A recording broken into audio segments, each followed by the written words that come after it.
Thank you, Mark. We've already heard from the treasurer. Now it's time for the auditor. One who spends the money, the other asks where it went. When Allison Ball says, "I've got findings," half of Frankfurt suddenly develops vacation plans.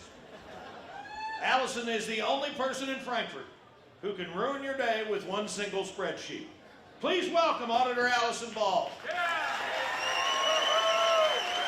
Oh, it is great to be at Fancy Farm. It is an honor to stand before you.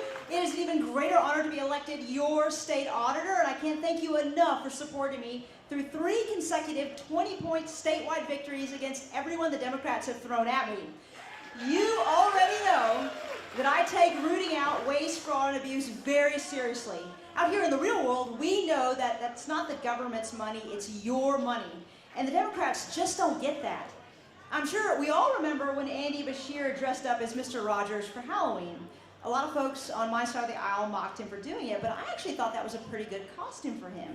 After all, on each Team Kentucky update in Andy Beshear podcast episode, he introduces the tens of people watching to his neighborhood of make-believe. I mean, seriously, Andy Beshear hosting a podcast about honest conversations is like Charles Booker or Amy McGrath hosting a podcast about winning a statewide election. It just doesn't work. Fortunately, no amount of make-believe will lead our governor to the White House. In a recent poll, AOC led the ballot with our Mr. Rogers, pulling an impressive 1%, setting himself well up for a cabinet appointment in her imaginary administration.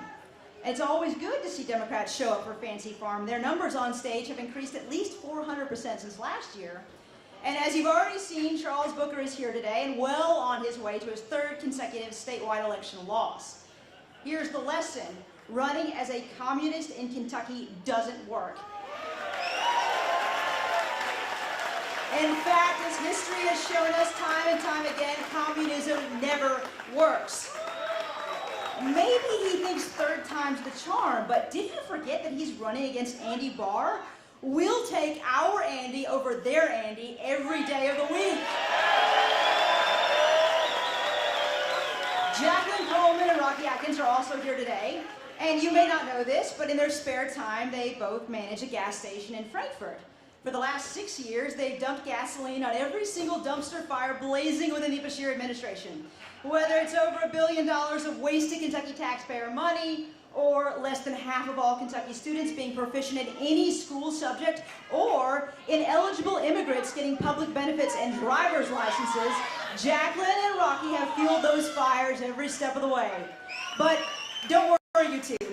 There are other perks for working in the Beshear administration, and I get it. It's hard for some people to turn down $7,000 limo rides in Germany, $300,000 VIP derby events, and a $1,000 dinner in Japan, all on the Kentucky taxpayer dime. With spending like that, no wonder Andy couldn't figure out how to use the $32 billion the General Assembly gave him to fully fund all the public benefits he has cut.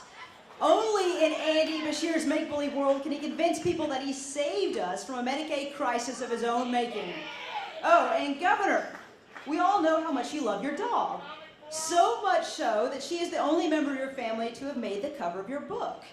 After your presidential campaign is over, though, you should get Winnie a sister. And I have the perfect name for her, Lucy. In closing, one last reminder, Governor, those of us who are actually proud to drink Ale 8 don't have to read the bottle like a script to know that it comes from Clark County, nor do we need a bottle opener to open its twist top. But then again, as a 9th-generation Eastern Kentuckian, I don't have the privileged hands of somebody who grew up with a silver spoon. Thank you very much, Fancy Farm.